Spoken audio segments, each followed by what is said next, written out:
இந்த கேள்வி பாருங்கள், டிஎன்பிசியில் ரீசெண்டாக கேட்ட ஒரு இலக்கண கேள்வி தான். இது வந்து மரபு பிழைகள் திருத்தம் அப்படிங்கிறதுல வந்து கேட்டிருக்காங்க. ஆக்சுவலாக பிழைகள் திருத்தம் அப்படிங்கிறதுல நமக்கு மரபு பிழைகள், சந்தி பிழைகள், வலு சொற்களை நீக்குதல், பிறமொழி சொற்களை நீக்குதல், இந்த மாதிரி 4 கேட்டகரியாக வந்து கேள்விகள் எப்படி வேணால் கேட்பாங்க. ஆனால் மினிமம் 4 கேள்வி வந்து நமக்கு இதிலிருந்து வந்துடும், பிழை திருத்தத்திலிருந்து. ஓகேங்களா?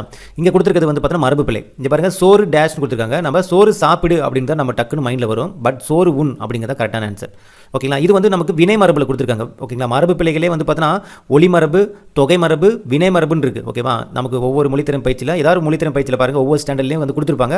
அதில் இருக்கிறது நல்லா பார்த்துங்க. ஓகேங்களா? பறவைகள் எப்படி கூவும், குயில் கூவும், ஆந்தை அலரும். அதே மாதிரி வந்து பார்த்தீங்கன்னா மக்கள் கூட்டம், ஆட்டு மந்தை, இந்த மாதிரி வந்து நோட் பண்ணி வச்சுக்கணும். இந்த கேள்வியில் பாருங்கள், நமக்கு வினை மரபில் இருந்து கேட்டிருக்காங்க. ஓகேங்களா? ஸோ வினை மரபில் பாருங்கள், நமக்கு சோறு உண், முறுக்கு தின், சுவர் எழுப்பு, தண்ணீர் குடி, பால் பருகு, கூடை முடை, பூக்கொய், இலைப்பறி, பானை வனை, இதெல்லாமே நோட் பண்ணிக்கணும்.